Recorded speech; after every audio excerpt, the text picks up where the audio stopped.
potential V x direction. Here that is region 1. In region 1, potential is 0. That means particles are completely free. And in second region, second, there is potential V equal to V. Now here that is incident flux of particles is present in region 1 like this.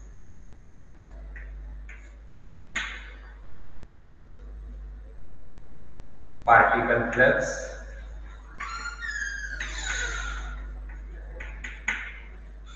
in region 1, that is potential equal to 0. In region 2, potential that is V equal to V0. That means there is an abrupt rise of potential from 0 to V equal to V0 and that is X equal to 0. त्याला step potential का म्हटलेलं आहे तर आपल्या पायऱ्या तुम्हाला माहित आहेत, खाली एक असेल परत वरती असेल परत वरती, तसं या ठिकाणी आपली पायरी टाइप या ठिकाणी पोटेन्शियल चेंज झालेला आहे. पहिली जी पायरी असेल तर आपण काय म्हणू खालची पायरी, त्या ठिकाणी पोटेन्शियल कसं आहे 0 potential particle is completely free.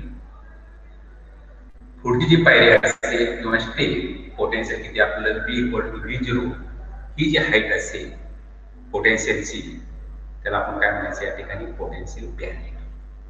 V equal to V0 region second and this is region 1. Here in region 1 particles are present, that is called as incident flux of particles, and these particles travels towards region 2. Now this step potential is mathematically represented as V equal to 0, potential is 0. That means particle potential energy is 0. That means particles are completely free. Particle possess only kinetic energy. Particle possess only kinetic energy. So that is V equal to 0 for region X less than 0. 0 पासून अलीकडे काय असेल आपलं 0 पासून आपलं 0 potential. आणि second V equal to V0 otherwise. एवढा region सोडून बाकीकडे मात्र आपलं पोटेन्शियल किती आहे V equal to 0 otherwise. Otherwise, this is mathematical representation of that is step potential. Step potential म्हणजे पायरी स्टाईल्स. पहिले तुमच्या ग्राउंडची पायरी असं 0 पोटेन्शियल. सेकंड स्टेप आपली किती नाव वाढलेली आहे V0, that is V equal to V0. This is region 2, this is region 1. Now again that is there are two motions. First that is classical motion, second that is called as quantum mechanical motion. म्हणजे आपण या दोन्ही पद्धतीने आपण काय करायचं आहे या पार्टिकलच्या मोशनचा स्टडी करायचा. Particle is moving from that is region 1 towards region 2, but that is at x equal to 0. Potential increases from 0 to किती आपला आहे V equal to V0. First that is classical motion.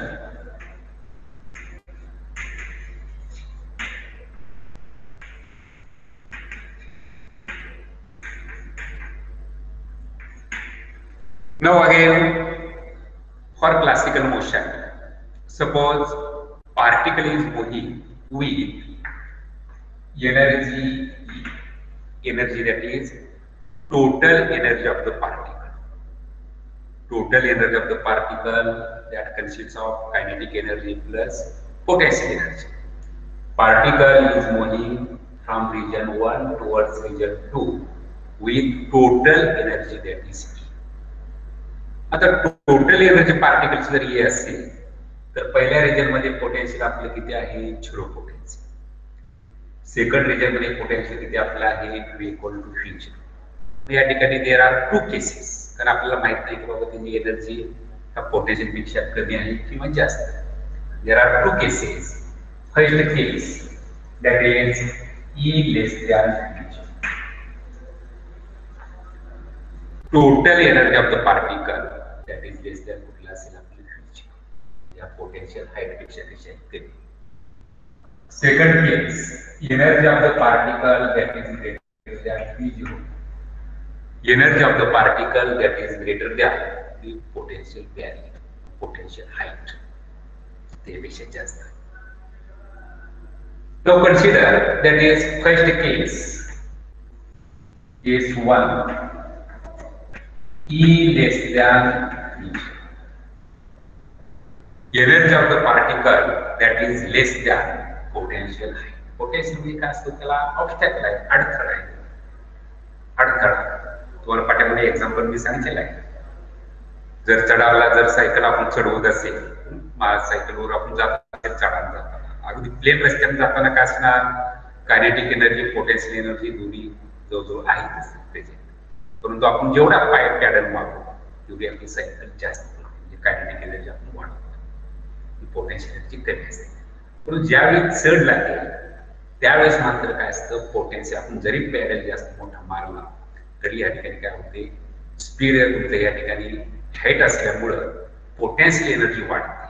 Potential energy आणि kinetic energy आपली काय होते, कमी होते. चढ लागला तर काय होणार, काय पोटेन्शियल एनर्जी वाढते, त्यामुळे आपला स्पीड सायकलचा कमी येतो. तसं पहिली जी केस आहे that is energy of the particle less than V0. जर पोटेन्शियल हाईट पेक्षा जर एनर्जी जर कमी असेल, in this case particle in region 1 travels up to potential height किंवा पोटेन्शियल वॉल म्हणायचं. पोटेन्शियलची भिंत आहे, त्या भिंतीपर्यंत काय होणार आपल्या ठिकाणी पार्टिकल मोशन करेल. But at this wall there is large repelling force due to which particle is reflected blank. तिथे त्याला अडथळा आहे, obstacle. From this obstacle particle is reflected blank. Particle cannot move into second region because particle has no sufficient energy to cross into region second. त्याच्यावर sufficient energy नाही की एवढा त्याचा अडथळा पार करून तो सेकंड रिजन मध्ये जाणार आहे. सफिशियंट एनर्जी म्हणजे particle that is reflected from potential wall in region 1. That means जेवढे पार्टिकल्स आपले इथून जाणार तेवढे पार्टिकल्स काय होणार, आपल्या या ठिकाणी वॉलवर बॉम्बार्ड होतील. But due to large repelling force all this particles get reflected in region 1. एकदम तुमचं काय आवडलं या ठिकाणी चढ लागलं म्हणजे तुम्हाला एक्झाम्पल सांगितलं नाही. सगळे पार्टिकल्स या ठिकाणी रिफ्लेक्टेड होतील. No practical will not enter into second region. Second region मध्ये एक सुद्धा पार्टिकल जाणार नाही. एकदम काय झालं त्याला ऑब्स्टॅकल आला. That means reflection probability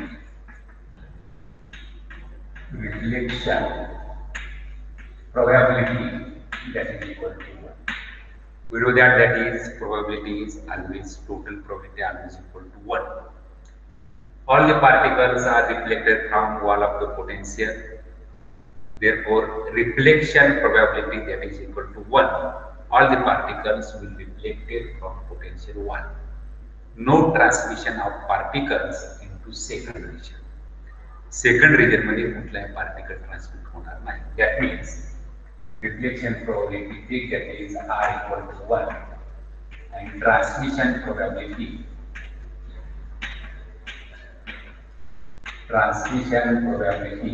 that is equal to 0. For case 1, energy of the particle that is less than potential height V0. This is height of potential. पहिल्या region मध्ये 0 potential, second region मध्ये किती वाढले potential V0 झाले. तो सगळे particles काय होणार, दॅट इज वॉल पासून म्हणजे reflection probability R equal to 1 and transmission probability that is 0. Particle cannot enter into second region due to large repelling force at that is 1. This is first case. Now, second case, that is E greater than Vg. E greater than Vg. Energy of the particle is greater than the potential height Vg. That means particle has sufficient energy to cross over into second region. त्या पार्टिकलला भरपूर energy आहे, total energy, की जेणेकरून त्या एनर्जीमुळं तो काय करणार, from region 1 enters into region 2. Sufficient energy. Case that is E greater than V0. त्या हाईट पेक्षा, potential height पेक्षा energy of the particle that is greater. Therefore, particle, all particles enters into second region. सगळे particle त्यामध्ये काय होणार, region में second region में enter होगी. No particle will be reflected from potential 1. Therefore, reflection probability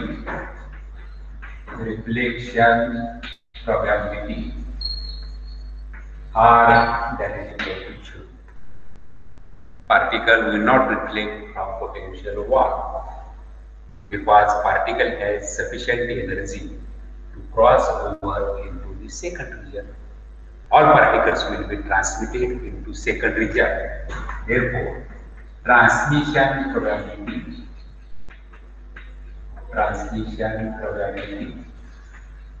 T is equal to 1. जरा चालू आहे का बघतो मी फक्त. आहे चालू. Transmission probability T is equal to 1. So this is classical motion. Classical motion म्हणजे तुम्हाला काय काय आपण पाठामध्ये सांगितलेले मी, दॅट इज कुठला स्टडी असतो आपला, मॅक्रोस्कोपिक स्टडी. आपल्याला वरवर जे दिसतं तो जो स्टडी असेल त्याला काय म्हणायचं, क्लासिकल मोशन. आणि क्वांटम मेकॅनिकल मोशन मध्ये स्टडी कसा असतो, मायक्रोस्कोपिक. अगदी इंटरनल जाऊन आपण त्याचं कसा स्टडी, म्हणजे पार्टिकलला काय अडचण येतात किंवा पार्टिकल पुढे जातो पण नाही, एनर्जी कमी असतो किंवा जास्त, त्याला काय म्हणायचं या ठिकाणी मायक्रोस्कोपिक स्टडी. आणि that is quantum mechanical motion. आणि कुठलं आपलं क्लासिकल मोशन. क्लासिकल मोशन मध्ये energy of the particle E आहे, पोटेन्शियल हाईट आपल्याला आहे P0. दोन cases, E less than V0, E greater than V0. पहिली जर केस घेतली, case 1 E less than V0, energy of the particle is less than potential height. Potential height किती आपली आहे, V0. This is potential height. पहिल्या region मध्ये potential 0, second region मध्ये potential V equal to V0. But energy of the particle less than V0. That means particle will reflect from potential. Practically ना इथून पाठीमागे reflect. These सगळे particles, all these particles will reflect from that is wall of potential. The potential wall. तो सगळे reflect होते. Therefore, reflection probability are equal to 1. No transmission of particle into region second. Transmission probability 0. The case second, E greater than V0. Energy of the particle that is greater than V0. Sufficient energy. Particle has sufficient energy to cross over into second region. All particles will enter into region 2. That means transmission probability T is equal to 1. No reflection of particle from that is wall of potential. Reflection probability are equal to 0. This is about classical motion. After this classical motion, next motion is quantum mechanical motion. पाठीमा आपण जे पाठीमागच्या article मध्ये study केलाय ना, सुरुवातीला classical motion, नंतर कुठलं असेल आपलं quantum mechanical motion, like this.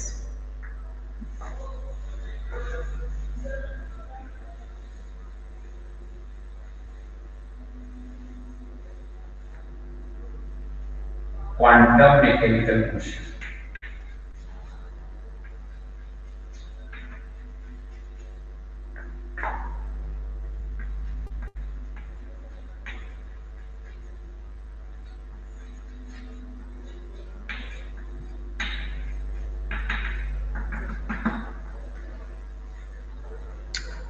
Now see that in quantum mechanical motion, we will study that is motion of particle from region 1 to region 2. आता हे पार्टिकलचं जे मोशन आहे फ्रॉम रिजन 1 कडून 2 मध्ये ते आपण कसं करायचं study quantum mechanical. We know that potential energy is independent of तुमचं काय तुमचं टाइम. मग इथं आपण कुठलं इक्वेशन यूज करतो time independent Schrödinger equation. Time independent not time dependent. Potential energy is independent of time. Therefore, we use time independent wave equation Schrodinger's, or that is called as steady state Schrodinger wave equation. Time independent.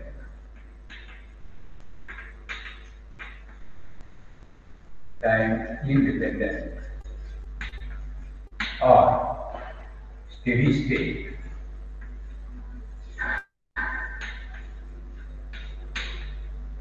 Schrodinger wave. So this equation is used to study motion of that is particle from region 1 to region 2. Now here that is motion of particle that is along one dimension along x direction. Therefore consider time independent or steady state Schrodinger wave equation in one dimensional case like this. Minus s cross square upon twice m d2 psi upon dx square plus potential E psi that is equal to E psi. Time independent Schrodinger wave equation, or it is called as steady state Schrodinger wave equation in one dimensional case. Minus s cross square upon twice m d2 psi upon dx square plus phi psi, that is potential psi wave function that is equal to energy E psi. Take that is equation number 1. Steady state, it is called as time independent Schrodinger wave equation. Now consider this, to apply this equation to the region 1 and second to the region 2. Before this, we denote wave function psi 1 in region 1, wave function psi 2 in region 2. आपण काय करू, पहिल्या region मध्ये particle जो wave function आहे त्याला आपण काय म्हणू psi 1 ने डिनोट करू. सेकंड रिजन मध्ये वेव्ह फंक्शन कुठला आपला psi 2 असं आपण डिनोट करायचं. आणि मग apply this Schrodinger wave equation to the region 1 and region 1 आपला इथपर्यंत up to 0 किंवा that is x less than 0 हा region 1 आणि सोडून बाकीचे x greater than 0 कुठला असेल region 2. In region 1 wave function psi 1, in region 2 wave function psi 2. Now apply that is for region 1 b equal to 0. For region 1 b equal to 0, potential 0, no obstacle, particle possess only kinetic energy. Therefore this equation 1 becomes minus equation 1 becomes minus s cross square upon twice m d2, and take that is wave function psi 1 in region 1 d2 psi 1 upon dx square plus v psi 1 that is equal to E psi 1 minus s cross square upon twice m d2 psi 1 upon dx square plus phi psi 1 that is equal to E psi 1. Psi 1 that is wave function in region 1. You have denoted. Or rearrange this equation, d2 minus s cross square upon twice m d2 psi 1 upon dx square that is equal to e minus इथं आपलं zero potential आहे बरं का जर आपण चुकलो इथं equation 1 becomes minus s cross square upon twice m d2 psi 1 upon dx square potential किती आपल्या रिजन 1 मध्ये आहे zero potential this term becomes 0 plus 0 that is equal to e psi 1 therefore d2 psi 1 upon dx square that is equal to minus twice me upon s cross square into psi d2 psi 1 upon dx square is equal to minus twice me upon s cross square into psi 1 or d2 psi 1 upon dx square plus twice me upon s cross square psi 1 that is equal to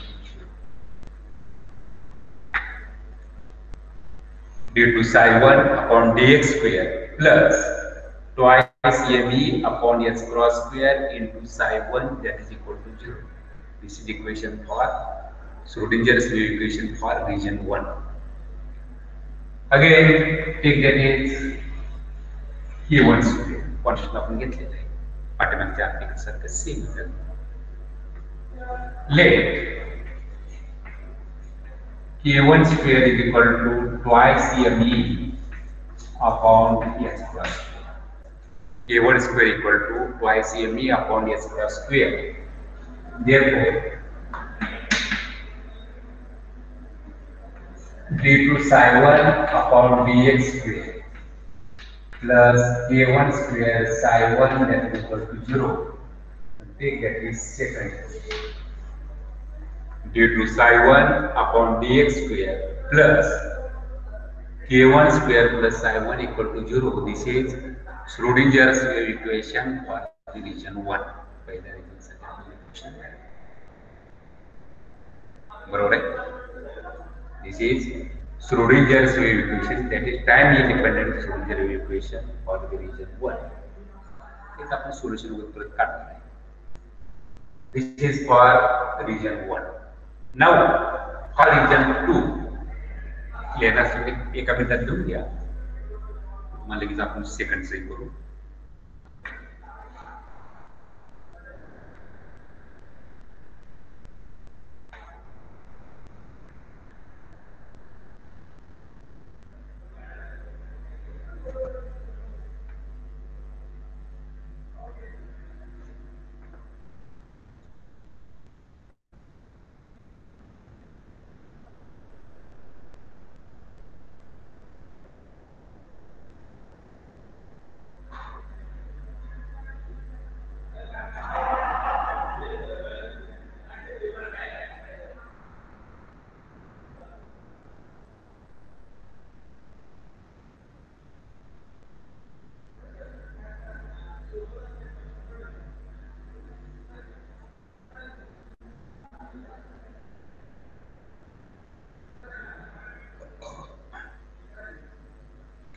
Now, for region 2,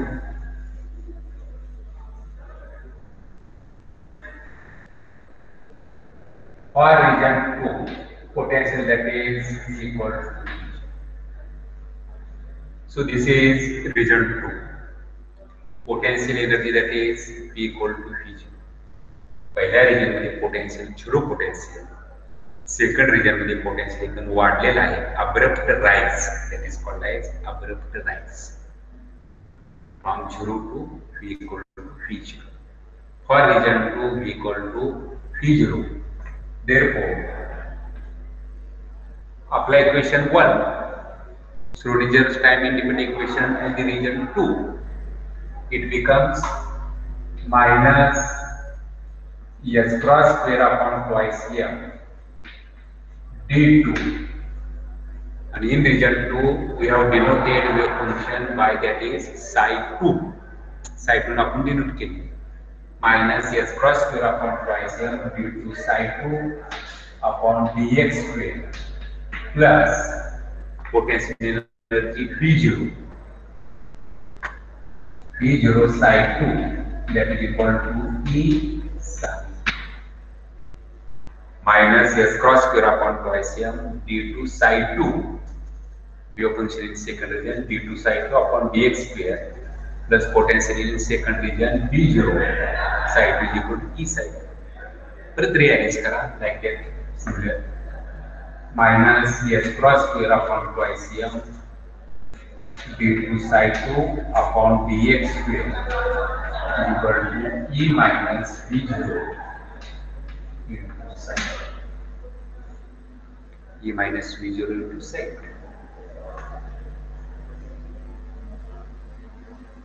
d2 psi 2 upon dx square that is equal to minus twice M upon dx cross square E minus V0 into psi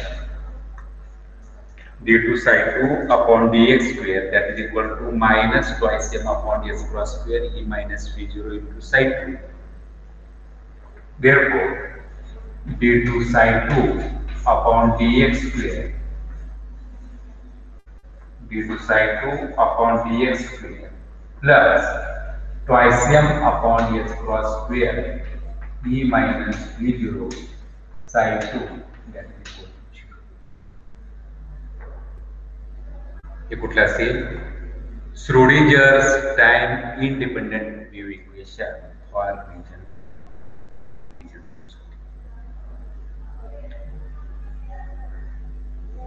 आता हे झाल्यानंतर एक 2 मिनिटात लिहून घ्या. खालचं पुस्तक तरी चालेल. Now see that here total energy of the particle minus potential energy Vg E minus Vg. Again there are two cases here also. Total energy of the particle minus potential energy V0, two cases. First case E greater than Vg. Total energy of the particle is greater than potential energy Vg, second region. Second case E less than Vg. Energy of the particle is less than potential Vg. d2 psi 2 upon dx square plus twice M upon dx cross square E minus V0 psi 2 equal to 0. Two cases, energy of the particle that is greater than potential energy V0. Second, energy of the particle is less than potential Vg. Now consider case 1. पहिली case. Energy of the particle that is greater than potential energy Vg. म्हणजे अडथळ्यापेक्षा पार्टिकलची energy कशी आहे ती जास्त आहे. Therefore, our equation becomes d2 psi 2 upon dx square plus a constant that is k2 square psi 2 that is equal to 0, where k2 square that is equal to twice M upon dx cross square E minus E greater than V0, d2 psi 2 upon dx square plus take that is constant k2 square plus k2 square psi 2 equal to 0, where k2 square is equal to twice M upon s cross square, twice M upon s cross square E minus Vg. So that is equation number 3 is time independent Schrodinger wave equation for the region 2. आपण दोन equations develop केली. पहिले equation d2 psi 1 upon dx square plus k1 square psi 1 equal to 0 for region 1. region 1 मध्ये potential energy किती आपली आहे 0 potential energy. For region 1 मध्ये किती पोटेन्शियल एनर्जी आहे V0. इक्वेशन कुठले मिळालं d2 psi 2 upon dx square plus k2 square psi2 that is equal to 0. मग आता ह्या दोन इक्वेशनचे आपण काय करायचे, सोल्युशन्स करायचे, जनरल सोल्युशन्स. जनरल सोल्युशन्स नंतर काय करतो आपण, कॉन्स्टंटची आपण व्हॅल्यू काढतो. तर हे पुस्तक म्हटलं तर इथे काय संपलं आपलं हे.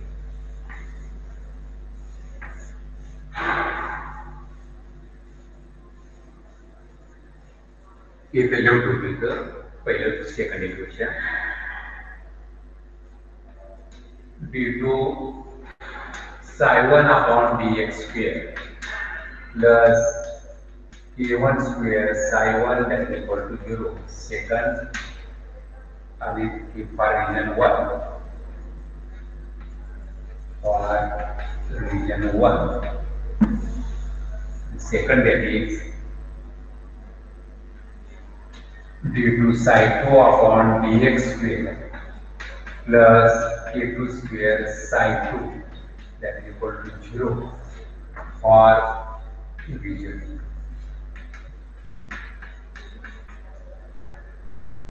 d2 psi2 upon dx square plus k2 square psi2 equal to 0. Equation number 3 for region 2. केस कुठली घेतलेली आपण, e greater than function. पहिली केस d2 psi1 upon dx square plus k1 square psi1 equal to 0 for region 1. Potential 0 आहे. d2 psi2 upon dx square plus k2 square psi2 that is equal to 0 for region 2. Now, general solution of equation 2 is in region 1. psi1 equal to a raised to I k1x plus b raised to minus I k1x small 1. General solution of equation 2. psi1 equal to a constant e raised to I k1x plus b constant e raised to minus I k1x. General solution of equation 3. psi2 equal to c raised to I k2x plus b raised to minus I k2x. Take equation. These are two general solutions. Equation for region 1 साठी general solution this psi1 equal to this. For region 2 साठी solution general solution psi2 equal to c raised to I k2x plus b raised to minus I k2x. Where a, b, c, d these are constants and the constants आपण कशाने करतो, by using boundary conditions. Boundary म्हणजे इथं boundary आहे, त्याच्या अगोदर काय आहे, झिरो पोटेन्शियल, त्याच्यानंतर कसं आहे पोटेन्शियल V0, बाउंड्रीवर सिद्ध किती पोटेन्शियल आहे V0 ते आपण काढतो. Now see that in equation 4.1 e raised to I k1x a constant e raised to I k1x, that is motion of particle along positive x direction or towards positive x direction. हे zero आहे बरोबर आहे. इकडे काय तुमचं negative आहे, negative x, हे कुठला आपला आहे पॉझिटिव्ह एक्स. मग त्या पार्टिकलचं e raise to I k1x या कुठल्या साईडला पार्टिकल मोशन आहे, पॉझिटिव्ह साईडकडे आहे, positive x. This is called as incident wave. E raise to I k1x e raised to I k1x याला काय म्हणायचं, इथंच म्हणून पाहिजे आपण incident.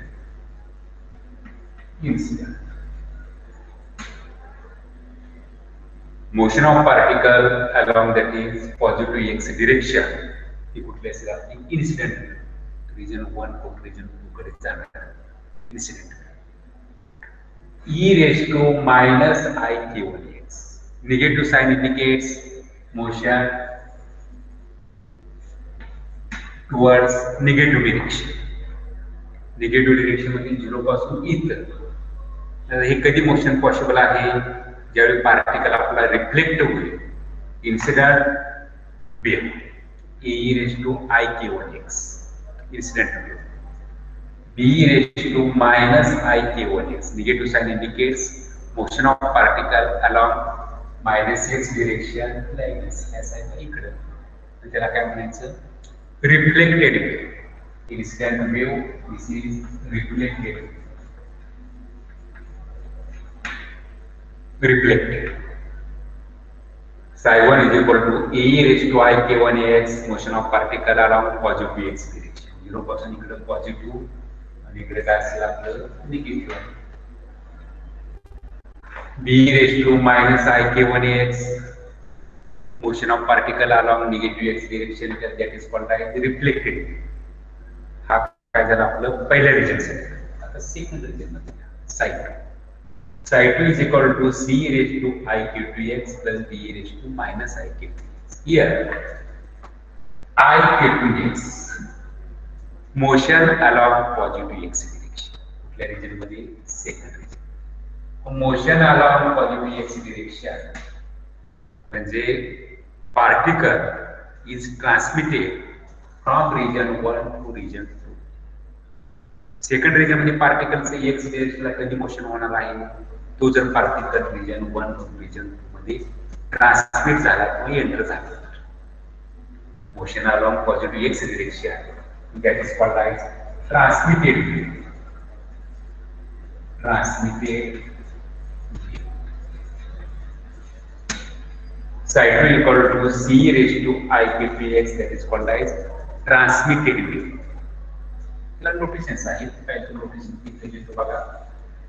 Psi incident that is equal to A raised to ik. Psi reflected that is equal to B raised to minus ik. आणि transmitted wave that is psi transmitted that is equal to C raised to ik2x. म्हणजे motion of particle along positive x direction in region 2. येथून particle enter किंवा transmit झाल्यानंतर second region मध्ये पार्टिकलचं motion along positive x direction that is psi transmitted equal to C raised to ik2x. आता एकदा particle पहिल्या region मधून दुसऱ्या region मध्ये एंटर झाला किंवा ट्रान्समिट झाला. मग आता इथं पुढे गेल्यानंतर पार्टिकल तो परत येणार आहे का? नाही येणार. पार्टिकलची एनर्जी कशी आहे? E greater than V0. एवढा तुमचा एकदा चढ तुमचा या ठिकाणी तो क्रॉस करून पुढे गेलेला आहे पार्टिकल. त्याला आपण काय म्हणतो? Transmitted wave. एकदा पार्टिकल जर पुढे गेला तर तो पार्टिकल कसा असणार आहे? परत तो येणार नाही, ट्रान्समिट झालेला आहे. region 1 मधून region 2 high potential. That means B raised to minus ik2x हे कुठला आहे? Motion of particle along negative x direction. म्हणजे एकदा पार्टिकल पहिल्या रिजन मधून दुसऱ्या रिजन मध्ये गेला, बरोबर आहे का? त्याला आपण काय म्हणतो? Transmitted wave. एकदा पार्टिकल जर चढ वर गेला तर तो परत येणार आहे का रिजन मध्ये? 1 मध्ये नाही. There is no reflection of particle from region 2 to region 1. Region 2 मधला particle परत region 1 मध्ये reflect होत नाही. From region 2 to region 1. Therefore, this term must be absent. आलं लक्षात? फक्त रिफ्लेक्शन कुठं असणार आहे? From region 1 and that is from potential 1. इथपर्यंत गेणारे particle इथून रिफ्लेक्शन होणार. But once the particle enters into the second region, it is not reflected back. There is no motion of particle along negative x direction from region 2. Minus ik2x, negative sign indicates motion along minus x direction. This term is absent. आपलं equation काय राहणार? फक्त Psi2 that is equal to C raised to ik2x.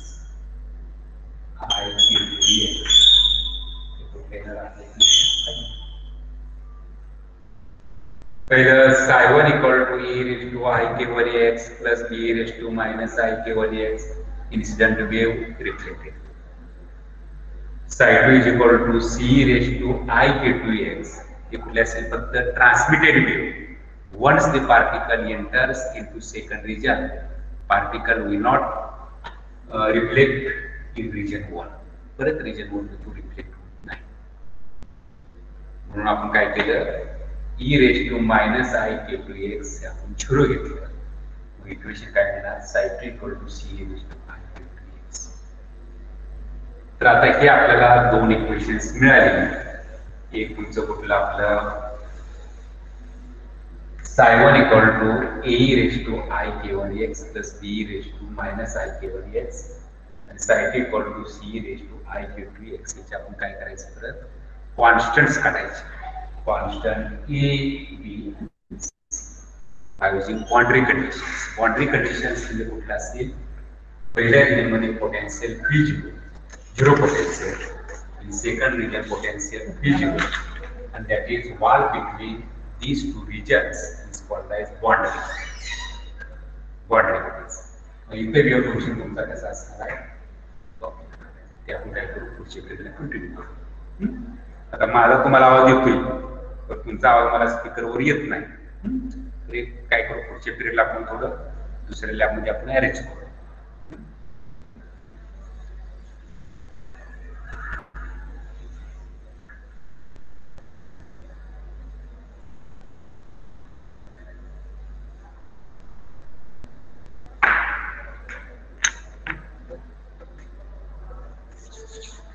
त्यामुळे आता मला काय तुमच्याशी, तुम्हाला माझ्याशी बोलता येणार नाही. मी बोलू शकतो, तुम्हाला बोलता येणार नाही.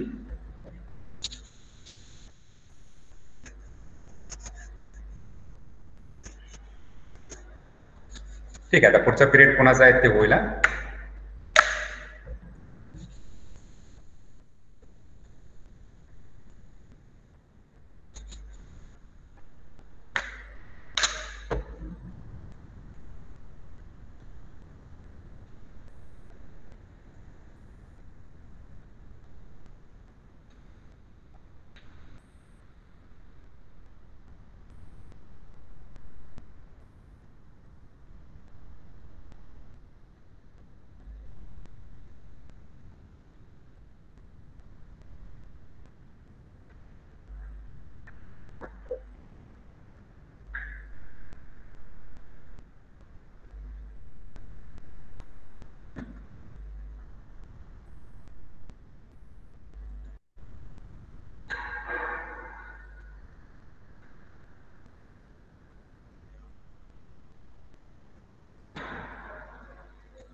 Hello,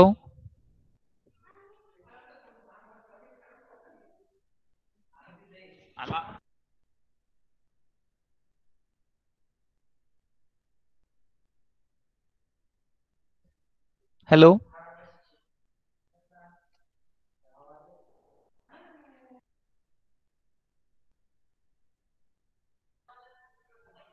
hello. येतोय सर आवाज. होते ना. Okay okay. बर, लेक्चर थोडस लेट आपलं चालू झालं. बघ, काल मी ज्या काही गोष्टी तुम्हाला सांगितल्या, म्हणजे जे पॉइंट सांगितले, ते पॉइंट्स लक्षात घेतले तुम्ही? हो सर. ओके. बघा, तुमच्याकडे आता सध्या, काल पण मी सांगितलं, कोविड सिच्युएशन मध्ये खूप वेळ आहे आणि तुम्ही तुमचं चांगलं प्लॅनिंग करू शकता भविष्याचं आताच. त्यामुळं तुम्ही नक्की तुम्हाला काय करायचंय, काय व्हायचंय, MSc करायची का MBA करायचंय? MSc करायची असेल तर बाबा ती नक्की कुठे करायची? एखादा म्हटलं मला MSc करायची, पण ती कुठे करायची? विद्यापीठात करायची, शिवाजी विद्यापीठात करायची, पुणे विद्यापीठात करायची, का वायसी कॉलेजमध्येच करायची? ते अगोदर तुम्हाला डिटरमाइन केलं पाहिजे, ठरवलं पाहिजे. ह्या गोष्टी मी तुम्हाला का सांगतोय? कारण बघा एक्झाम्स झाल्यानंतर आपलं कम्युनिकेशन असणार नाहीये आणि त्या कम्युनिकेशन नसल्यामुळं एक्झॅक्ट काय करावं हे पण तुम्हाला त्यावेळी समजणार नाही. त्यामुळं काही गोष्टींचं प्लॅनिंग आधीपासून करणं गरजेचं आहे. आता राहिली गोष्ट सब्जेक्टची. आता काल आपण काही गोष्टी म्हणजे अभ्यासात क्लासिकल मेकॅनिक्स कसं आहे नक्की त्याविषयी तुम्हाला मी थोडीफार माहिती दिली. ऑफकोर्स तो काय तर माझा सब्जेक्ट नाहीये, पण एक साधारणतः तुम्हाला एक आउटलाईन त्या सब्जेक्टची कशी आहे हे साधारणतः मी तुम्हाला काल समजून सांगितलं. तसंच बाकीचे पण पेपर्स आहेत. उदाहरणार्थ तुम्हाला फर्स्ट इयरला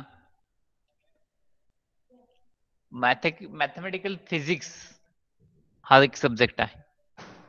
त्यामध्ये तुम्हाला partial differential equation, application of partial differential equation, orthogonal curvilinear coordinates आणि सम स्पेशल इंटिग्रल्स असाच आहे ना सिलेबस?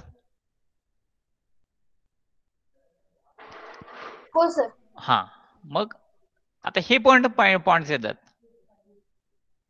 थोडासा सिलेबस हा मॅथमेटिकल फिजिक्सचा लेंथी आहे, पण ह्याच्यात तुमच्याकडे नोट्स आहेत सगळ्यांकडे? नाहीये सर. मग बघा, जो कोण कन्सर्न टीचर असेल त्याच्याकडे पहिले तुमचं काम काय असेल की बाबा सर तुम्ही आम्हाला पहिल्यांदा नोट्स अवेलेबल करून द्या त्याच्या.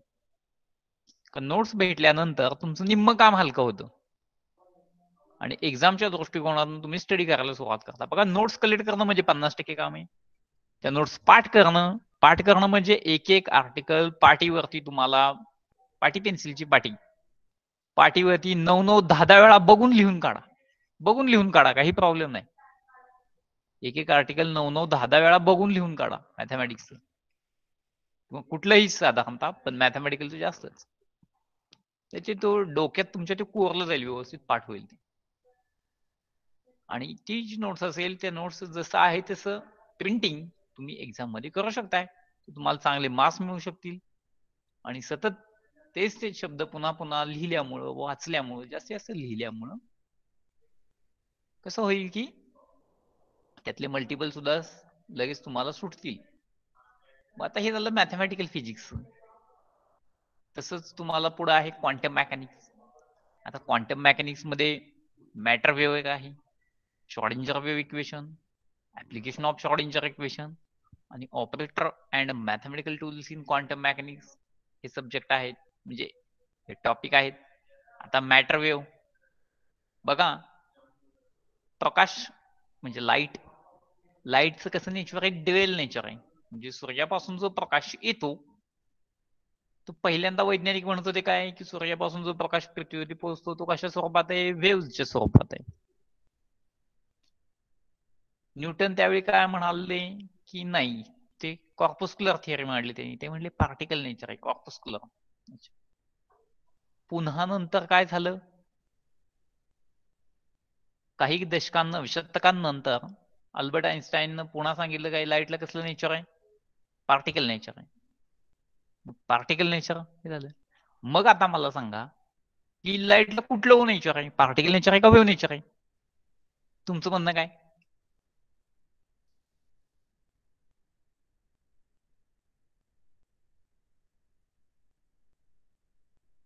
कुठलं नेचर आहे? सिंपल आहे, लाईटचं नेचर पार्टिकल आहे का वेव्ह आहे हे कोण ठरवतं? दोन्ही नेचर आहे त्याला. कोण ठरवतं? तर तो एक्सपेरिमेंट ठरवतो. उदाहरणार्थ तुम्ही जर बायप्रिझम एक्सपेरिमेंटच्या साह्यानं लाईटची काय मोजताय, वेव्हलेंथ मोजताय. आता वेव्हलेंथ नेहमी वेव्हला असते. मग जर बायप्रिझम एक्सपेरिमेंट तुम्ही प्लॉट केला, डिझाईन केला, तर तुम्हाला लाईटचं कुठलं नेचर मिळेल, वेव्ह नेचर मिळेल. आणि जर समजा तो इलेक्ट्रिक इफेक्ट तुम्ही डिझाईन केला तर लाईटचं कुठलं नेचर तुम्हाला भेटेल, पार्टिकल नेचर भेटेल. म्हणजेच लाईटचं पार्टिकल नेचर आहे का वेव्ह नेचर आहे हे कशावर डिपेंड आहे, तुम्ही तो कुठला एक्सपेरिमेंट डिझाईन करताय त्याच्यावर. तसंच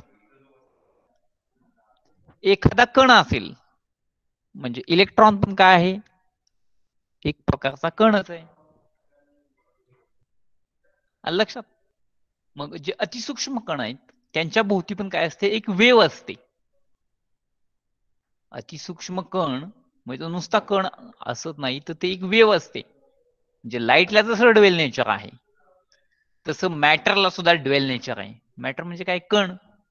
कुठलाही लहान एकदम कण, इलेक्ट्रॉन सारखा जर कण विचारात घेतला तर त्याला पण काय आहे, वेव्ह नेचर आहे त्याचं पण, आणि त्याचं पार्टिकल नेचर पण आहे. वेव्ह नेचर म्हणल्यावर त्याची आली का प्रॉपर्टी त्याला वेव्हची, वेव्हलेंथ. मग इलेक्ट्रॉनची पण वेव्हलेंथ तुम्ही फाइंड आउट करू शकता. किती येते हो इलेक्ट्रॉनची वेव्हलेंथ, कल्पना आहे कुणाला?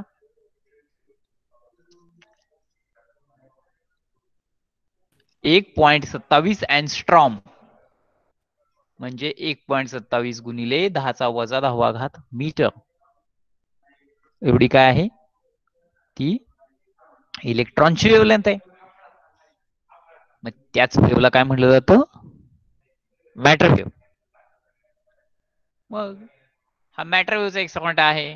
म्हणजे wave particle duality, de Broglie hypothesis, आणि हे पहिल्यांदा कुणी मांडलं, मॅटरला सुद्धा वेव्ह नेचर आहे हे हायपोथेसिस मांडलं पहिल्यांदा डी ब्रॉग्लीनं. मग त्याने एक डेरिव्हेशन केलं, लिहिलं, म्हणजे बनवलं वेव्हलेंथ फाइंड आउट करण्याचं. त्यानंतर तुम्हाला माहिती आहे की ग्रुप वेलॉसिटी आणि फेज वेलॉसिटीचं रिलेशन पण पाहिलेलं आहे पार्टिकल वेलॉसिटीचं. पण हे झालं थेरॉटिकल वर्क. अजूनही इलेक्ट्रॉनची वेव्हलेंथ किती हे कोणालाच माहित नव्हतं, आणि कशी फाइंड आउट करणार. तर पुढं डेव्हिन्सन आणि जर्मर ह्या दोन सायंटिस्टने एक प्रयोग केला. निकेल टार्गेट घेतलं, सिंगल निकेल टार्गेट, आणि त्याच्यावरती त्यांनी एक्सरे इम्पिंच केले. तो एक्सपेरिमेंट तुम्हाला माहितीच आहे डेव्हिन्सन जर्मरचा. आणि त्यातनं त्यांनी इलेक्ट्रॉनची वेव्हलेंथ शोधून काढली. ती 1.27 अँगस्ट्रॉम बसली.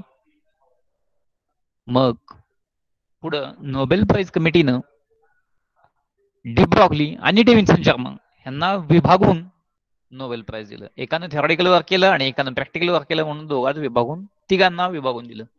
डेव्हिसन वेगळा आणि जर्मर वेगळा, दोन सायंटिस्ट होते हे, आणि डी ब्रॉग्ली एक, मग तिघांना. मग अनसर्टनिटी प्रिन्सिपल तुम्ही पाहिलंच आहे, आणि ते अनसर्टनिटी प्रिन्सिपल हायझेनबर्गनं मांडलं, त्याला पण नोबेल प्राइज मिळालं. आणि त्या अनसर्टनिटी प्रिन्सिपल नुसार असं दाखवत येतं की इलेक्ट्रॉन हा न्यूक्लियस मध्ये असत नाही, ते इक्वेशन आहे. त्यानंतर शॉर्डिंजरनं वेव्ह इक्वेशन मांडलं. मग ऍप्लिकेशन शॉर्डिंजरच्या वेव्ह इक्वेशनचं दिलं गेलं. नंतर मॅथमॅटिकल टूल्स क्वांटम मेकॅनिक्स मध्ये वापरले गेले. बघा, तुम्ही क्लासिकल मेकॅनिक्स मध्ये पोझिशन मोजू शकता, ठीक आहे. क्वांटम मेकॅनिक्स मध्ये मोजू शकत नाही. काय मोजू शकत नाही, ते अनसर्टनिटी प्रिन्सिपल आहे. आता हे पण खूप मोठे, आपण काय सगळंच पाहत बसणार नाहीये, पण क्वांटम मेकॅनिक्स मध्ये मॅथमॅटिकल टूल वापरतात ती गोष्ट डिनोट करायला. आता पोझिशन ऑपरेटर दाखवायचा आहे मला, किंवा लिनियर मोमेंटम ऑपरेटर दाखवायचा आहे. लिनियर मोमेंटम मोजता येत नाही, पण तिचा ऑपरेटर क्वांटम मेकॅनिक्स मध्ये मला दाखवता येतो, ठीक आहे. त्या साह्यानं मी ते मेजर करतोय. मग हे झालं क्वांटम मेकॅनिक्स. त्यानंतर आपण वळूया क्लासिकल मेकॅनिक्स. क्लासिकल मेकॅनिक्स विषयी तर बोलायलाच नको, काल आपण खूप चर्चा त्याच्यावर केलेली आहे क्लासिकल मेकॅनिक्स बद्दल. त्यानंतर आपला topic electrical winding and instrumentation, ठीक आहे, आणि ऍप्लिकेशन ऑफ ट्रान्झिस्टर आणि सीआरओ. आता ह्यामध्ये ऍप्लिकेशन ऑफ ट्रान्झिस्टर आणि सीआरओ हा अतिशय सोपा भाग आहे, तो तुमच्या लक्षात राहू शकतो लगेच. एक्झाम मध्ये ह्याच्यावर दोन होती, ह्या दोन होती फोकस करा जास्त. ट्रान्झिस्टर ऍम्प्लिफायर आयसोलेटर आणि basic theory and application of cathode ray oscilloscope म्हणजे सीआरओ ह्याच्यावरती. आता इलेक्ट्रिकल वाइंडिंग मध्ये तुम्ही म्हणाल सर तुम्ही ते काय शिकवताय, ते जरा कन्फ्युजन आहे आमचं सगळं, असं होईल तुम्हाला वाटेल. पण जो तो पार्ट आहे तो काय आहे, थेरॉटिकली समजून घेण्याचा नसून एक्सपेरिमेंटली समजून घेण्याचा आहे. मी अशी आशा बाळगतोय की 1 जानेवारी पासून जर काही प्रॅक्टिकल चालू करण्यात आली शासनाकडनं, आलं का लक्षात? जर शासनाकडून हे करता आलं काय, काय म्हणू आपण त्याला, प्रॅक्टिकल चालू करण्याची जर समजा अनुमती दिली, तर ते जे मोटर वाइंडिंग आहे ते पहिले 2 युनिट किती सोपे आहेत आणि ते किती सोप्या पद्धतीने मांडले गेलेले आहेत ह्याच्याविषयी तुम्हाला कल्पना येऊ शकते. कारण का, तर आपण काय करायचं, इथं लॅबोरेटरीमध्ये तुम्हाला ऍक्च्युली मोटर वाइंडिंग कसं करतात ते हे अत्यंत सोपा डेमो दिला जाईल आणि तुमच्या समोर लाईव्ह असेल सगळं. ऍक्च्युली मला पण मोटर वाइंडिंग जमतं. तुम्हाला माहित आहे एक मोटर रिवाइंड करायला किती पैसे लागतात? एक मोटर तुम्ही रिवाइंड केली तर तुम्हाला 3,000 रुपये मिळतात. साधारणतः 2 तासामध्ये 3,000 रुपये तुम्हाला मिळू शकतात एका मोटर वाइंडिंग नुसार. म्हणजे विचार करा की ते किती महत्वाचं आहे. आलं लक्षात? मग ते तो एक भाग आहे. पण आय होप, मला वाटतंय शासनानं चालू करावं, त्यानंतर आपल्याला ते पाहता येईल ऍक्च्युली. आलं लक्षात?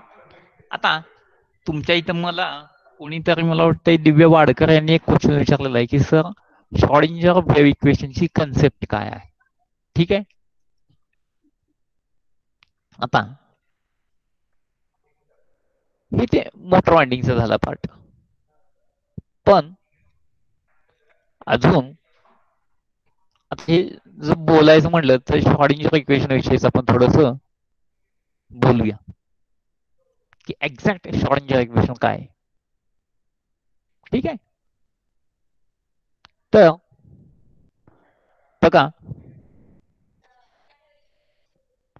की साधारणतः 19व्या शतकाच्या पूर्वार्धाला, म्हणजे 1901 साल असेल किंवा 1902 साल असेल, त्या सालामध्ये वैज्ञानिकांना असं वाटायला लागलं की क्लासिकल मेकॅनिक्स न फिजिक्स मधले सगळेच प्रॉब्लेम सॉल्व्ह होत आहेत आणि त्यामुळं आता फिजिक्स मध्ये संशोधन करण्यासारखं काही राहिलं नाही असं वाटायला लागलं. त्याच वेळी ब्लॅक बॉडी रेडिएशन नावाचा प्रॉब्लेम अराईज झाला. आता ब्लॅक बॉडी रेडिएशन म्हणजे काय, काय होता प्रॉब्लेम? तर 12th सायन्सला थिअरीज परफेक्टली ब्लॅक बॉडी तुम्ही पाहिली असेल. काय होती, एक कॅव्हिटी होती, एक फुटबॉल सारखा चेंडू असतो, त्याला फेरीज ब्लॅक बॉडी म्हणतात आणि आतनं तो कोट केलेला असतो लॅम्प ब्लॅकनं, आणि त्यामध्ये एक रेडिएशन इन्सिडेंट केलं जातं आणि इन्सिडेंट केल्यानंतर मल्टिपल रिफ्लेक्शन्स त्या स्पिअर मध्ये होतात आणि त्या बॉडीलाच परफेक्टली ब्लॅक बॉडी म्हटलं गेलं. आणि ही heat, perfectly black body heat केल्यानंतर काय होतात, हीट केल्यानंतर वेगवेगळे वेव्हलेंथचे रेडिएशन बाहेर टाकतात. पण क्लासिकल मेकॅनिक्सच्या नियमांनुसार ते रेडिएशन बाहेर टाकत नव्हते. काय ती प्रॉब्लेम वाटत होता त्यांना. क्लासिकल मेकॅनिक्सच्या नियमानुसार वेव्हलेंथ बाहेर टाकत नव्हते. आता मी तुम्हाला ब्लॅक बॉडी रेडिएशनचा कर्व शेअर करतो. एक मिनिट.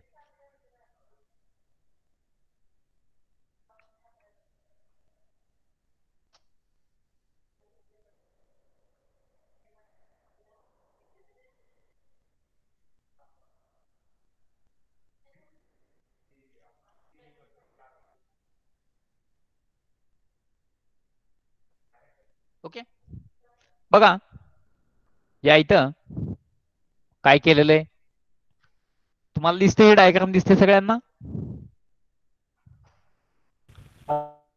अरे डायग्राम दिसते का? हो सर, दिसते.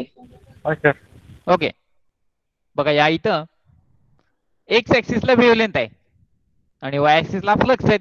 म्हणजे फ्लक्स म्हणजे एनर्जी पकडा. आता 4000 केल्विन टेम्परेचरला काय होतंय, तुमचा फॉर्म्युला तुमच्याकडे काय आहे हो एनर्जीचा? काय फॉर्म्युला आहे? E is equal to H मिळ आहे की नाही? कुठला फॉर्म्युला आहे? E is equal to H mu, म्हणजे म्यू वाढला की एनर्जी वाढली पाहिजे. म्हणजेच म्यू आता इथनं वाढे, म्यू म्हणजेच काय, सी बाय लॅमडा. मग या इथनं E is equal to H mu नुसार हा कर्व असा वरती गेला पाहिजे की नाही, आहे की नाही. 4000 केल्विन टेम्परेचरला सुद्धा 6000 ला सुद्धा असा वरती गेला पाहिजे. 1800 केल्विन समजा टेम्परेचर ठेवलं, 18000 केल्विन, तर त्यावेळी तो असा वरती गेला पाहिजे की नाही सरळ. तर तो कर्व खाली काय येतोय. क्लासिकल मेकॅनिक्सचा एनर्जीचा फॉर्म्युला कुठला आहे, E is equal to H mu. ठीक आहे, म्हणजेच म्यू वाढला किंवा लॅमडा कमी झाला किंवा म्यू वाढला, ते एनर्जी काय होते, वाढते. मग इथे एनर्जी काय होते, वाढत होती आणि पुन्हा खाली येत होती. हा कर्व खाली का येतो, म्हणजेच हाच झाला कुठला, ब्लॅक बॉडी रेडिएशनचा प्रॉब्लेम. म्हणजे बघा, एखादा मेटल स्पियर घ्या तुम्ही, त्याचं टेम्परेचर 4000 केल्विन होऊ द्या, त्याचा कलर काय होतो, रेड होतो. पुन्हा अजून उष्णता द्या, त्याचा कलर काय होतो, येलो होतो. पुन्हा अजून उष्णता द्या, त्याचा कलर काय होतो, ब्ल्यू होतो. म्हणजे जशी एनर्जी तुम्ही द्याल तस त्याचा कलर चेंज होतो. आता मला सांगा, रेडची वेव्हलेंथ जास्त असते, रेडची वेव्हलेंथ जास्त म्हणून एनर्जी कमी, येलो ब्ल्यूची वेव्हलेंथ कमी म्हणजे एनर्जी जास्त. पण सगळ्यात महत्वाचं काय होतं, जर क्लासिकल मेकॅनिक्सचा E is equal to h म्यूचा फॉर्म्युला होता, तो काय सांगत होता, म्यू वाढत गेला किंवा लॅमडा कमी झाला तर काय होते, एनर्जी वाढत जाते. पण या कर्व मध्ये काय होत होतं, वाढत तर होते एनर्जी, पण पुन्हा एका सर्टन टाइम नंतर ती खाली हा कर्व येत होता. हे क्लासिकल मेकॅनिक्स सांगत होतं, पण क्लासिकल मेकॅनिक्सच्या फॉर्म्युल्यानुसार हा कर्व खाली आला नाही पाहिजे, हा वरती गेला पाहिजे. खूप वेळा हा एक्सपेरिमेंट केला गेला, पण रिझल्ट सेम, काही बदल झाला नाही. असं का झालं, याच्यावर प्लँकने विचार केला आणि प्लँक म्हणाला, तो E is equal to h म्यूचा फॉर्म्युला आहे तो बदला पहिला. तो काय करा, बदला आणि त्याच्याऐवजी फॉर्म्युला कुठला वापरा, 8 pi H C upon lambda raise to 5 E raise to H C upon lambda KD -1. आवाज आवाज. हा जो फॉर्म्युला आहे तो वापरायला सांगितला, ठीक आहे, प्लँकनं. आणि त्यानंतर हा कर्व खाली यायला लागला. काय कॉन्सेप्ट वापरलेला, तर प्लँक म्हणाला, एनर्जी ही पॅकेटमध्ये डिलिव्हर केली जाते किंवा ऍब्सॉर्ब केली जाते. आणि म्हणून E is equal to h म्यूचा फॉर्म्युला वापरू नका, तो फॉर्म्युला वापरा कुठला, हा. मग इथनं पुढंच वैज्ञानिकांना प्रेरणा भेटली आणि तिथनं पुढं ब्लॅक बॉडी रेडिएशनचा तो प्रॉब्लेम सुटला. आईन्स्टाईन सारख्या वैज्ञानिकांचा शेवटपर्यंत विरोध व्हायला क्वांटम मेकॅनिक्सला, कारण ते सगळं प्रॉब्लिस्टिक नेचर होतं. मग पुढं बघा, क्वांटम मेकॅनिक्स उदयास आलं त्यावेळी श्रॉडिंजरनं एक थिअरी मांडली, त्याला श्रॉडिंजरचं क्वांटम मेकॅनिक्स म्हणलं गेलं.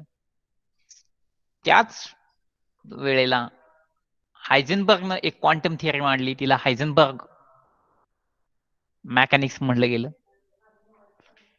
ऍक्च्युली श्रॉडिंजरनं काय वापरले, डिफरन्शियल इक्वेशन्स वापरले. आणि हायझेनबर्गनं काय केलं, मॅट्रिक्स मेकॅनिक्स वापरलं. आणि काय हो, कशासाठी हे मेकॅनिक्स त्यांनी डेव्हलप केलं, कशासाठी डेव्हलप केलं गेलं, तर क्वांटम मेकॅनिक्स मध्ये आपण अणू, रेणू किंवा ऍटम्स, मॉलिक्युलचा स्टडी करतो, सूक्ष्म कण जे आहेत त्यांचे गुणधर्म तपासतो. लक्षात, ह्याच्यासाठी आपण बघत असतो ते. मग हा सगळा अट्टहास कशासाठी होता, तर कुठलाही फिजिक्सचा फेनॉमेना असू द्या, त्याचं एक विशिष्ट असं मॉडेल गृहीत धरलं जातं की बाबा ह्या पद्धतीने ही गोष्ट वर्कआउट होत असेल असं म्हटलं जातं. मग श्रॉडिंजरनं काय केलं त्यामध्ये सगळ्यात सोपं ऍटम कुठला आहे? हायड्रोजनचा. का? एकच अणू प्रोटॉन एकच इलेक्ट्रॉन. ठीक आहे. मग श्रॉडिंजरनं असा विचार केला की जो इलेक्ट्रॉन फिरतोय त्या प्रोटॉन भोवती तो कसा डिफाईन करायचा, तो कसा दाखवायचा. म्हणजे काही मला मॅथमॅटिकल फॉर्म मध्ये मांडता येईल का हा इलेक्ट्रॉन कुठं असेल अंदाजे. तर त्यांनी असं कल्पना केली की जर समजा स्मॉल एम एवढं मास आहे तर त्याच्याशी रिलेटेड असलेलं मॅटर वेव्ह फंक्शन, त्याच्याशी रिलेटेड असलेली जी मॅटर वेव्ह आहे ते एक वेव्ह फंक्शन त्यांनी डिनोट केलं आणि त्याच्या साह्यानं पहिल्यांदा तो जो इलेक्ट्रॉन असेल ते जे मास असेल इलेक्ट्रॉनचं मास त्याच्यासाठी पहिल्यांदा त्यांनी काय केलं त्याची पोटेन्शियल एनर्जी आणि कायनेटिक एनर्जी फाइंड आउट केली. Potential energy plus kinetic energy. Kinetic energy का तो इलेक्ट्रॉन फिरतोय त्याचं वेग आहे त्याला. मग ऑपरेटरच्या साह्याने इलेक्ट्रॉनची तर एनर्जी मोजू शकत नाही मग त्याची ती कायनेटिक एनर्जी आणि त्याच्याकडे असली पोटेन्शियल एनर्जी ह्याची त्यांनी सम केली आणि त्यांनी टोटल एनर्जी फाइंड आउट केली आणि हेच पहिलं काय झालं टाइम इंडिपेंडेंट श्रॉडिंजर इक्वेशन. म्हणजेच जर समजा एखादा चेंडू तुमच्याकडे आहे स्मॉल एम तेवढं मास आहे आणि जर समजा तुम्ही त्याच्यावर फोर्स अप्लाय केला तर तो चेंडू लांब जातो का तर त्याच्यात ऍक्सिलरेशन तयार झालं. म्हणजेच क्लासिकल मेकॅनिक्स मध्ये कुठला formula F is equal to ma, force is equal to mass into acceleration. या साह्यानं तुम्ही तो पार्टिकल कुठे असेल क्लासिकल मेकॅनिक्स मध्ये हे फाइंड आउट करू शकता, ऍक्सिलरेशन किती होते हे फाइंड आउट करू शकता. तसंच एक मिनिट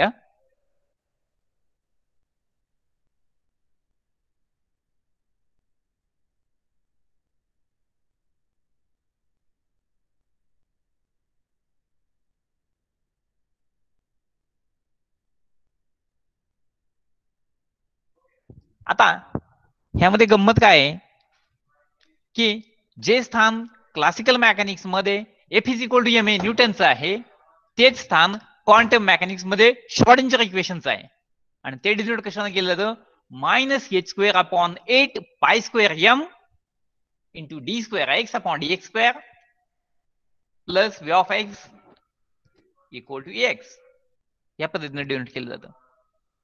आता श्रॉडिंजर इक्वेशन मिळवण्याच्या अनेक पद्धती आहेत. मग काल आपण सांगितलं काल आपण हॅमिल्टन पर्यंत आलतो तोच हॅमिल्टन आपल्याला इकडे सुद्धा वापरता येतो. कसा? तो जो पार्टिकल असेल त्याचा मोमेंटम आलं लक्षात, तो जो इलेक्ट्रॉन असेल त्याचा मोमेंटम, त्याची कायनेटिक एनर्जी, त्याच्याकडे असलेली पोटेन्शियल एनर्जी ह्याच्यावरून तुम्हाला काय करता येईल टोटल एनर्जी काढता येईल म्हणजे त्या इलेक्ट्रॉनचं तुम्हाला हॅमिल्टोनियन काढता येतं. पण क्वांटम मेकॅनिक्स मध्ये तर मोजू शकत नाही त्या पार्टिकलला पकडून तुम्ही की किती मोमेंटम आहे याचा, मग त्याच्यासाठी त्याला ऑपरेटर वापरावे लागतात. उदाहरणार्थ P of X is equal to momentum operator झाला पी ऑफ एक्स म्हणजे एक्स ऍक्सिसला जर एखादा पार्टिकल जात असेल तर त्याचा मोमेंटम ऑपरेटर काय होईल P of X is equal to h upon I जातोय एक्स ऍक्सिसला म्हणून डॅबा अपॉन डॅबा एक्स. ह्या पद्धतीचे ऑपरेटर्स वापरले जातात आणि सायची व्हॅल्यू फाइंड आउट केली गेली. श्रॉडिंजरनं काय केलं सायची व्हॅल्यू फाइंड आउट केली. पण म्हणजे साय हे काय होतं श्रॉडिंजरनं जे इक्वेशन तयार केलं बघा, श्रॉडिंजरनं जे टाइम इंडिपेंडेंट इक्वेशन तयार केलं ते होतं एक डिफरन्शियल इक्वेशन. आता डिफरन्शियल इक्वेशन म्हणल्यावर त्याचं आलं सोल्युशन होतं साय. मग ह्या सायचा अर्थ काय लावायचा? साय म्हणजे काय? त्यावेळेच्या वैज्ञानिकांना डिफिकल्ट वाटलं ह्या सायचं मिनिंग काय. मग त्यावेळी सॉल्वे नावाचं एक ठिकाण होतं जे नील्स बोहरचं जन्मस्थान, म्हणजे नील्स बोहर डेन्मार्क मध्ये तिथे जन्मलेला. तिथे एक कॉन्फरन्स भरवली गेली. सॉल्वे नावाचा एक व्यापारी होता, त्याने ती कॉन्फरन्स भरवली, सॉल्वे कॉन्फरन्स. मग तिथं क्वांटम मेकॅनिक्सचं काय मिनिंग होतं याचं साय स्क्वेअरचं हे काढण्याचं ठरवलं गेलं. मग त्यावेळी मॅक्स बॉर्न नावाच्या सायंटिस्टने असं सांगितलं, साय स्क्वेअर, सायचा वर्ग करा. साय ही काय आहे? कॉम्प्लेक्स क्वांटिटी आहे. साय स्टार साय स्टार साय ही एक कॉम्प्लेक्स क्वांटिटी आहे, तो म्हणाला मॅक्स बॉर्न. आणि साय स्टार ही त्याचं कॉम्प्लेक्स कॉन्ज्युगेट होईल आणि ह्यांच्या सगळ्यांचं मिळून काय होईल? मॉड ऑफ साय स्क्वेअर. आणि ह्या साय स्क्वेअर काय दाखवतोय? इलेक्ट्रॉन एखाद्या ठिकाणी असण्याची प्रोबॅबिलिटी. म्हणजेच साय स्क्वेअर ची व्हॅल्यू जास्त असेल तर काय म्हणणार? इलेक्ट्रॉन सापडण्याची प्रोबॅबिलिटी जास्त आहे. साय स्क्वेअरची व्हॅल्यू कमी आढळली ह्या इक्वेशन नुसार तर इलेक्ट्रॉन सापडण्याची प्रोबॅबिलिटी काय आहे? कमी आहे. आलं लक्षात? म्हणजेच श्रॉडिंजर इक्वेशनच्या साह्यानं तुम्ही त्या इलेक्ट्रॉनची पोझिशन तर एक्झॅक्टली फाइंड आउट करू शकत नाही, पण अप्रॉक्सिमेटली प्रोबॅबिलिटी मॅनर मध्ये तुम्ही बोलू शकता इक्वेशन हे करून. आता एक प्रोटॉन आणि एक इलेक्ट्रॉन साठी श्रॉडिंजरचं इक्वेशन असं आलेलं आहे जे तुम्हाला पुस्तकामध्ये दिलेलं आहे.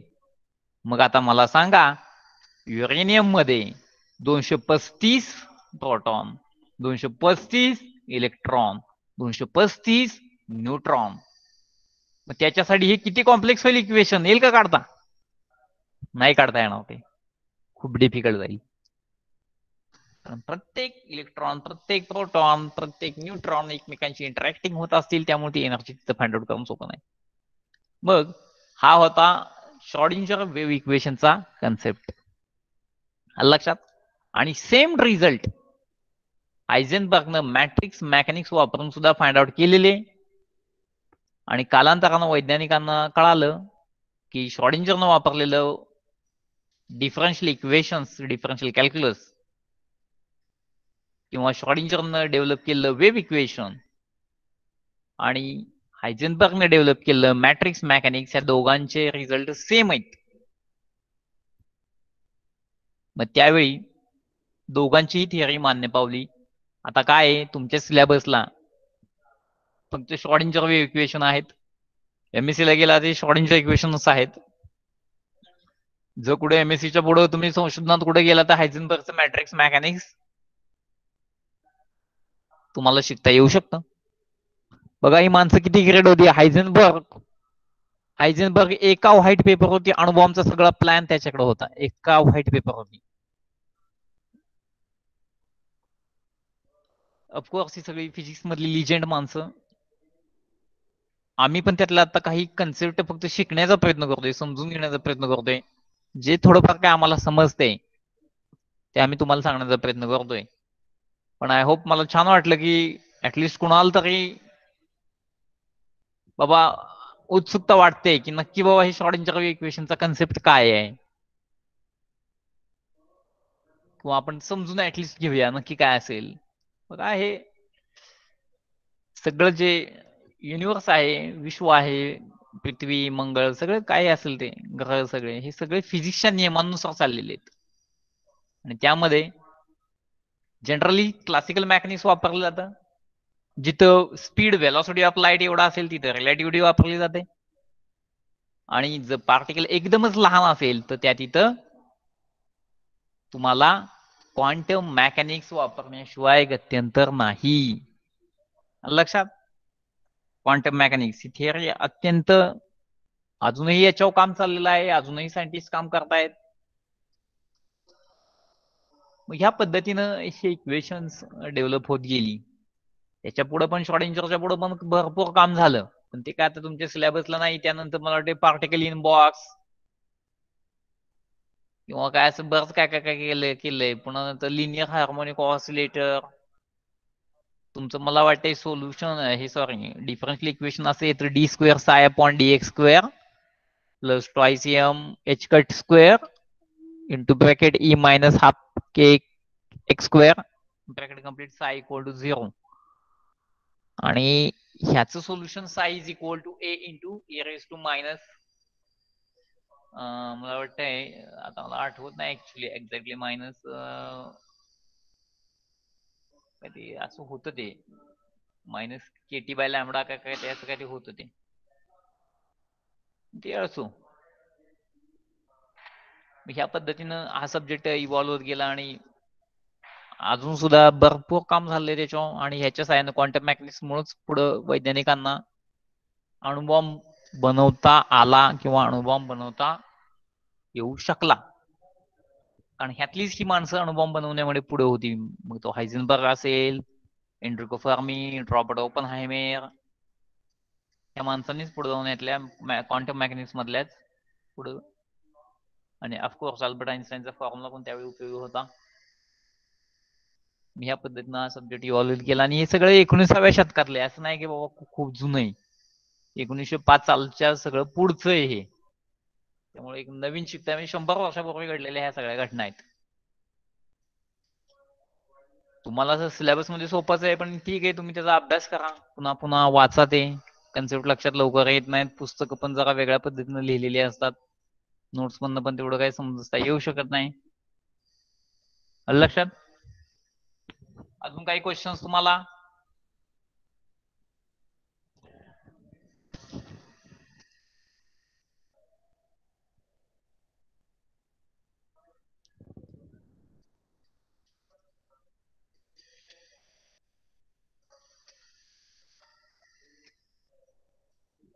काही क्वेश्चन नाही असं समजू मी ओके बघा फिजिक्स मध्ये जे कन्सेप्ट आपण बघितले आता आपण आपल्या सिलेबस कडे पण वळूया थोडस सिलेबस मध्ये जे मोटर वाइंडिंग आहे ते साधारणतः आपले लेक्चर्स बहुतेक मला आशा आहे की कॉलेज 1 जानेवारीपासून प्रॅक्टिकल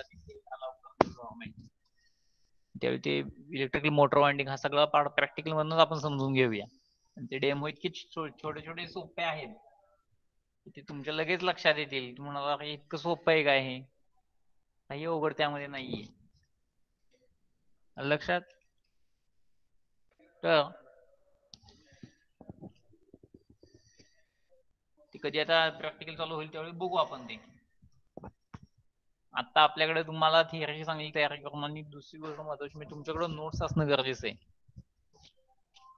माझ्याकडून जो कुठल्या नोट्स तुम्हाला हव्या असतील तर तुम्ही तसं सांगा मी पण त्या नोट्स स्वतः प्रिपेअर करतो आणि तुम्हाला त्यात हँड रिटन कॉपीज प्रोव्हाइड करतो पण काय आहे की ऑनलाईन मध्ये थेट मूल्यमापन शक्य नसतंय तुम्ही आता ऐकताय असंच मी गृहीत धरलेलं आहे फिजिक्स मध्ये बघा तुम्ही इंटरेस्ट डेव्हलप करा तुम्ही जर इंटरेस्ट डेव्हलप केला तर तुम्हाला चांगले मार्क्स मिळू शकतील तुम्ही चांगली गती यामध्ये घेऊ शकाल आणि अजून बरंच काम बाकी आहे फिजिक्स मध्ये संशोधनामध्ये एमएससी नंतर तुम्हाला खूप वाटा आहेत अजून वेगवेगळ्या ठीक आहे भरपूर काय करता येऊ शकतंय फक्त तुमच्याकडे इच्छाशक्ती ती असणं गरजेचं आहे तर आपल्याकडचा सिलेबस होता तो आपण बघूया थोडासा आणि थांबवू मग नंतर लगेच बघा इलेक्ट्रिक सप्लाय सिस्टीम आणि introduction to rewinding electric supply मध्ये आपल्या घरगुती रिलेटेडच्या गोष्टी आहेत म्हणजे सिंगल फेज म्हणजे काय 3 फेज पुन्हा काय नक्की डिफरन्स सिंगल फेज 3 फेजचा करंट पॉवर सेफ हँडलिंग म्हणजे काय इलेक्ट्रिसिटी बरोबर आपल्याला सेफच हँडलिंग करावं लागतं ना किंवा वाइंडिंगचे काही रूल्स आहेत का की ब्युरो ऑफ इंडियन स्टँडर्ड्स बनवलेले इन्सुलेटिंग मटेरियल्स कुठले असतात ह्या पद्धतीनं ही सगळी कामं असतात ही तुमच्या हाऊसहोल्डचं आहे घरापाशी जवळ असलेल्या सगळ्या गोष्टी घरात वापरता येणाऱ्या सगळ्या गोष्टी आहेत लक्षात किंवा इन्सुलेशन फेल होणं म्हणजे काय होतं हे सगळं तुम्ही पाहताय जवळपास एखादी मध्येच मोटर बिघडते घरातली मोटर जळते ती मोटर जळते म्हणजे नक्की काय होतं आता कॅपॅसिटर तर गेला नाही ना. जळाली म्हणजे काय झालं? जळाली तर नवीन मोटर घ्यायची का रिवायडिंग करायची? जर समजा नवीन मोटरची किंमत आहे 12,000 रुपये, एखादी मोटर जळाली तर तुम्हाला 12,000 घालून नवीन आणावे लागेल. त्यापेक्षा रिवाइंडिंग करा ना 3,000, तुमचे पैसे वाचले. आणि असं तुम्ही कितीही वेळा रिवाइंडिंग करू शकताय. नवीन मोटर घेतली तर ती सुद्धा जळू शकते. तसंच पुन्हा रिवाइंडिंग साठी बाबा काय नक्की प्रोसिजर आहेत, त्यात पण मोटर आहेत, single phase motor, 3 phase motor. आता आपण तर सगळ्या बघतोय सिंगल फेज. तुमच्या सिलिंग फॅन मध्ये असेल, टेबल फॅन मध्ये असेल, सबमर्सिबल पंप मध्ये असेल, ह्या सगळ्या काय मोटर आहेत. आणि ह्यामध्ये कॉईल कशा इन्सर्ट करायचे त्या स्लॉट मध्ये एक स्किल आहे. ही स्किल मी तुम्हाला तोंडी सांगून जमणार नाही, व्हिडिओचा डेमो दाखवून जमणार नाही. ज्यावेळी तुम्ही ते समोर याल आणि तुम्ही ते बघाल की अरे ह्या पद्धतीने इन्सर्ट करायचं असतं, तर तुम्ही सुद्धा ते मोटर वाइंडिंग इझिली करू शकता. बघा, हा एक सगळ्यात मोठा बिझनेस आहे आजकाल इलेक्ट्रिकल मोटर वाइंडिंगचा. आणि ह्याची माणसं कमी आहेत काम करणार. तसंच preparation of winding table, connection diagram, ज्यावेळी तुम्ही समोर असाल त्यावेळी तुम्ही त्यावेळी बघाल त्यावेळी तुमच्या लक्षात येईल की अरे हे इतकं सोपं आहे. Testing for continuity and insulation, शब्द दिसत आहेत बोजड, एकदम जड, पण पाहिलं तसं तर मिनिंग एकदम तुम्ही म्हणाल हे एक एक 2-2 मिनिटाचं काम आहे फक्त, असं म्हणाल. हे सोपं आहे तसं, एवढं काही जास्त डीप विचार करण्यासारखं नाही. मी तर म्हणतो हा पेपर सगळ्यात सोपा आहे तसा आपला. कारण बाकीचे पेपर मध्ये आता मॅथमॅटिकलचा तुम्ही विचार करा, क्वांटम मेकॅनिक्सचा विचार करा, क्लासिकलचा विचार करा, त्या तुलनेनं तुमच्या डोक्याला ताण कमी देणारा पेपर म्हणजे इलेक्ट्रिकल वाइंडिंग आणि इन्स्ट्रुमेंटेशन. आणि तसंच ट्रान्झिस्टर आणि सीआर अगदी बेसिक बेसिक आहे, जवळपास दिसणार. फक्त एक गोष्ट, आता मला ह्याच्या एक नोट्स पहिल्या बनवल्या पाहिजे. Supply system, electric supply system आणि इंट्रोडक्शन टू रिवाइंडिंग आणि रिवाइंडिंग प्रोसिजर फॉर मोटर्सच्या त्या नोट्स एकदा बनवल्या. ऍप्लिकेशन ऑफ ट्रान्झिस्टर आणि सीआरओच्या नोट्स आय थिंक मला वाटतं असतील तुमच्याकडे, नसतील तर सांगा मला, मी स्वतः बनवतो त्या. लक्षात, त्या पद्धतीनं आपण ते करूया. ठीक आहे, अजून काही क्वेश्चन्स तुम्हाला?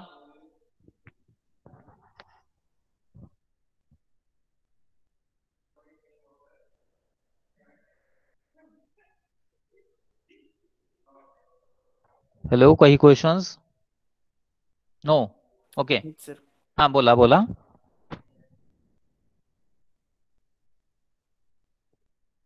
हा बोला, ऐकतोय, आवाज येतोय.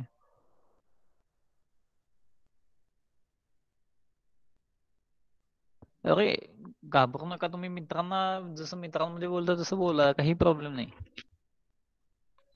बघा, तुम्ही शिक्षकाला घाबरला म्हणजे जवळपास 50% तिथंच तुम्ही शिक्षणाची तुमची कपॅसिटी कमी केली, ग्रास्पिंग कपॅसिटी.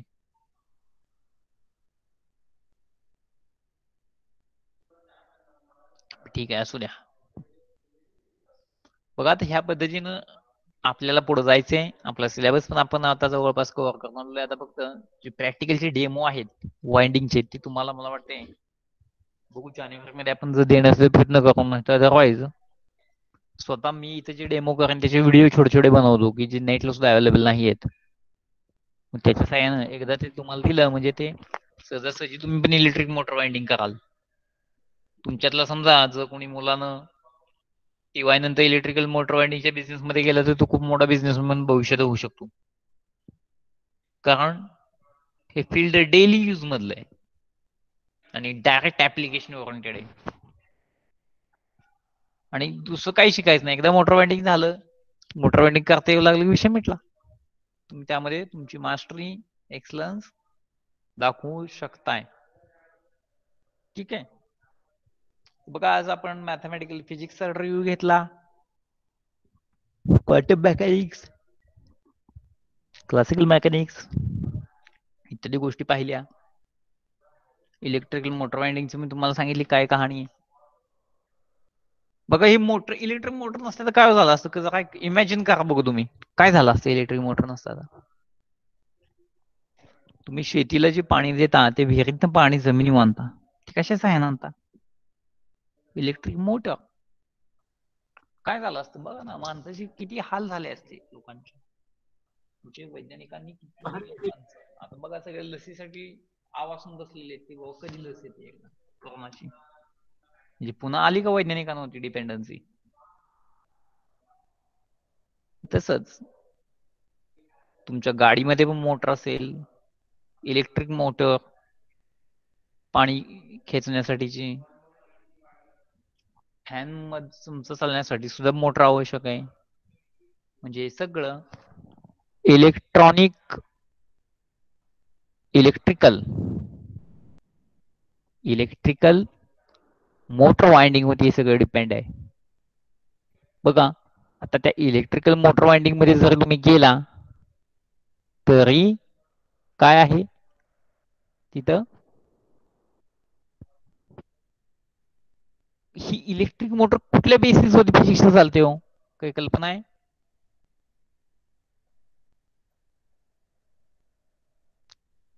फिजिक्सचा कुठला लॉ वापरला जातो? एकच लॉ वापरला जातो, सगळे पण नाही, एकच. Faraday's laws of electromagnetic induction.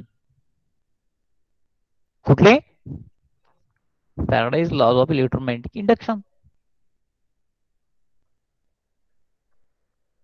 आलं लक्षात? मग त्याच्यावरच ही मोटर बेस आहे. म्हणजे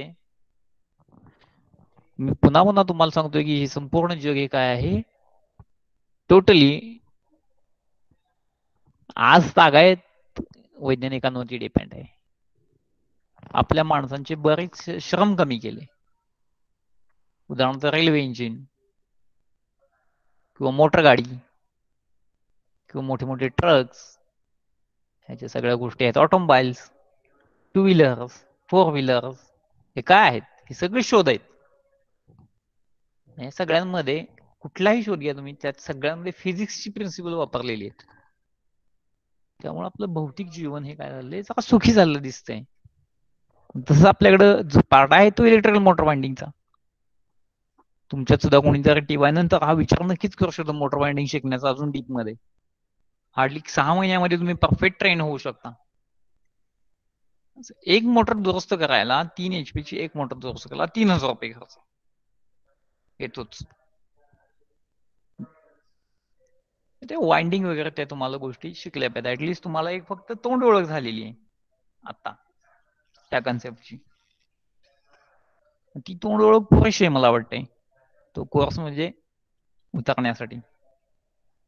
मी पुन्हा तुम्हाला सांगतोय की सध्या काय आहे, वेळ तुमच्याकडे मोकळा भरपूर आहे, या वेळेचा तुम्ही सदुपयोग करा. ठीक आहे? काही क्वेश्चन्स तुम्हाला ह्या फिजिक्सच्या रिलेटेड किंवा टीवायच्या रिलेटेड किंवा प्रॅक्टिकलच्या रिलेटेड असतील ते विचारा तुम्ही. थांबतो 2 मिनिटं.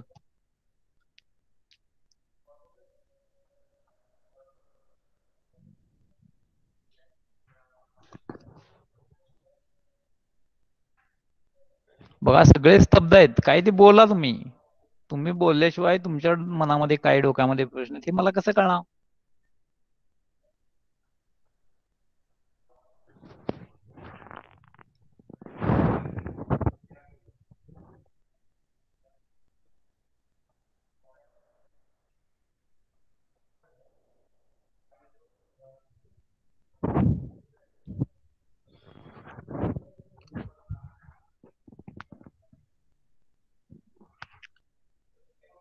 No questions? का आहेत काही क्वेश्चन्स?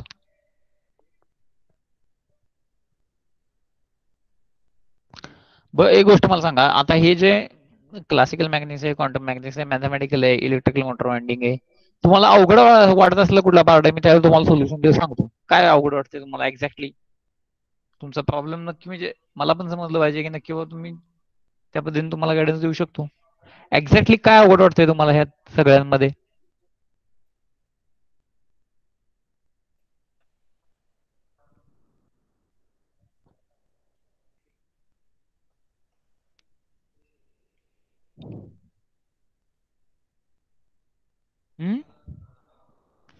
अरे कोणता पाठ आवडतो तुम्हाला? तुम्ही बोला बिंदास, काही प्रॉब्लेम नाही.